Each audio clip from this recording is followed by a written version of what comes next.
welcome to Southern Salon Podcast. This is Amy, and happy October.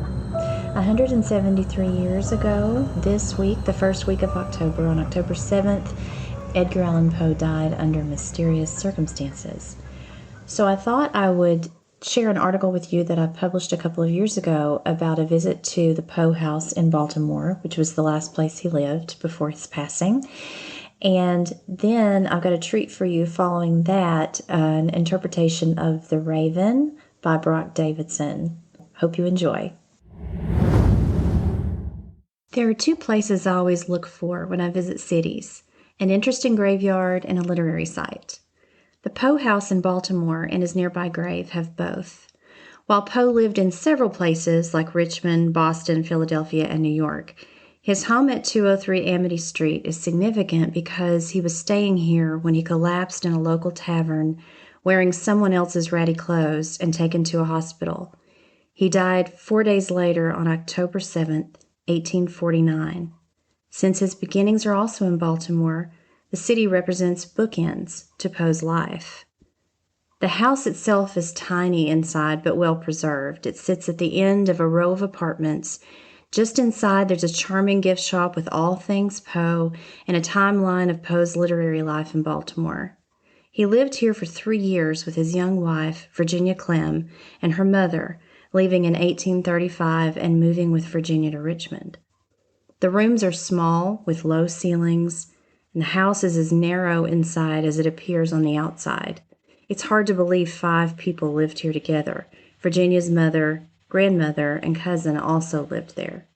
The front room leads to a sitting room and a fireplace where the family would have likely taken their meals. From there, a winding, narrow staircase that makes me wonder how women with long, thick skirts navigated the house daily leads to Poe's bedroom on the left. It is Spartan, with only a bed, washstand, and desk as it would have been then. To the right of the staircase is another sitting room where Poe's telescope, he was fascinated by astronomy, writing desk, and chair are enclosed in glass cases. Another narrow staircase, so narrow only one person can go up and back down at a time, leads to the alcove where the women likely slept. Poe came back to Baltimore frequently, enough that the city claims his literary legacy, hence the NFL team's name, the Ravens. After Virginia died in 1847 at just 24, Poe never really recovered from his heartbreak. He tried to stop drinking, but apparently relapsed several times before his death, 2 years after hers. Poe is buried in Westminster Cemetery, a couple of blocks away from the house. I spent quite a while roaming around this beautiful space where the graves date to the 18th century. And if you visit the Poe house, stop by the gravesite, particularly if you appreciate the gravestone architecture of the Georgian and Victorian periods. I've always been fascinated by Poe's work and I respect his talent, but when I see Poe's image or read anything about his life, I feel pity because it seems he endured more suffering than happiness. Though his talent as a critic, editor, and poet was widely known at the time of his death, his greatness as a writer wouldn't truly be realized until later. For every success in the timeline of his life, there's a failure awaiting. For every happiness, a sorrow.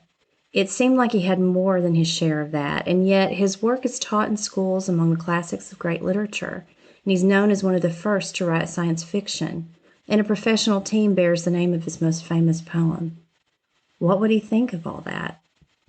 One can only wonder. Stephen King said of Poe, "He was the first writer to write about main characters who were bad guys or mad guys, and those are some of my favorite stories." Once upon a midnight dreary, while I pondered weak and weary over many a quaint and curious volume of forgotten lore, while I nodded, nearly napping, suddenly there came a tapping, as of someone gently rapping at my chamber door. "'Tis some visitor," I muttered, tapping at my chamber door. "Only this and nothing more." Ah, distinctly I remember, it was in the bleak December, and each separate dying ember wrought its ghost upon the floor. Eagerly I wished the morrow, Vainly I had sought to borrow from my books her case of sorrow, sorrow for the loss of Lenore, for the rare and radiant maiden whom the angels name Lenore, nameless here forevermore. And the silken, sad, uncertain rustling of each purple curtain thrilled me, filled me with fantastic terrors never felt before, so that now, to still the beating of my heart, I stood repeating, "'Tis some visitor entreating entrance at my chamber door, some late visitor entreating entrance at my chamber door. This it is, and nothing more." Presently my soul grew stronger, hesitating then no longer. "Sir," said I, "or madam, truly your forgiveness I implore, but the fact is I was napping, and so gently you came rapping, and so faintly you came tapping, tapping at my chamber door, that I scarce was sure I heard you. Here I opened wide the door. Darkness there, and nothing more. Deep into that darkness peering, long I stood there wondering, fearing, doubting, dreaming dreams no mortal ever dared to dream before. But the silence was unbroken, and the stillness gave no token, and the only word there spoken was the whispered word, "Lenore." This I whispered, and an echo murmured back the word, "Lenore." Merely this, and nothing more. Back into the chamber turning, all my soul within me burning, soon again I heard a tapping, somewhat louder than before. "Surely," said I, "surely, that is something at my window lattice. Let me see then what thereat is, and this mystery explore. Let my heart be still a moment, and this mystery explore. 'Tis the wind, and nothing more."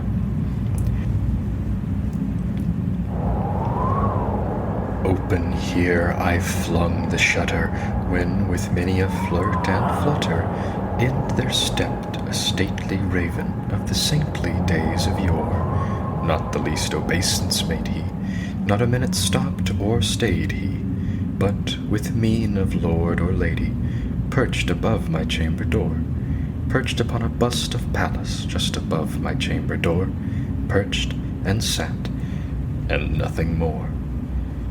Then this ebony bird beguiling my sad fancy into smiling, by the grave and stern decorum of the countenance it wore, "Though thy crest be shorn and shaven, thou," I said, "art sure no craven, ghastly, grim, and ancient raven, wandering from the nightly shore. Tell me what thy lordly name is on the night's Plutonian shore." Quoth the raven, "Nevermore."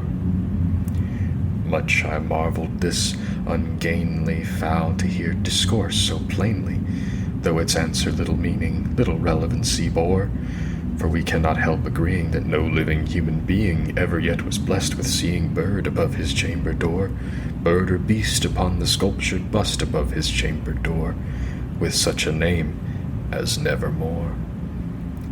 But the raven, sitting lonely on the placid bust, spoke only that one word, as if his soul in that one word he did outpour. Nothing further than he uttered, not a feather then he fluttered, till I scarcely more than muttered, "Other friends have flown before, on the morrow he will leave me, as my hopes have flown before." Then the bird said, "Nevermore." Startled at the stillness broken by replies so aptly spoken, "Doubtless," said I, "what it utters is its only stock and store, caught from some unhappy master whom unmerciful disaster followed fast and followed faster, till his songs one burden bore, till the dirges of his hope that melancholy burden bore of nevermore." But the raven, still beguiling all my fancy into smiling, straight I wheeled a cushioned seat in front of bird and bust and door. Then upon the velvet sinking, I betook myself to linking fancy unto fancy, thinking what this ominous bird of yore, what this grim, ungainly, ghastly, gaunt, and ominous bird of yore meant in croaking nevermore. This I sat engaged in guessing, but no syllable expressing to the fowl whose fiery eyes now burned into my bosom's core. This and more I sat divining, with my head at ease reclining on the cushion's velvet lining that the lamplight gloated o'er, but whose velvet violet lining with the lamplight gloating o'er, she shall press, nevermore. Then, methought, the air grew denser, perfumed from an unseen censer, swung by seraphim whose footfalls tinkled on the tufted floor. Wretch, I cried, God hath lent thee by these angels, he hath sent thee respite, and nepenthe from thy memories of Lenore. Quaff, oh quaff this kind nepenthe, and forget this lost Lenore. Quoth the raven, nevermore.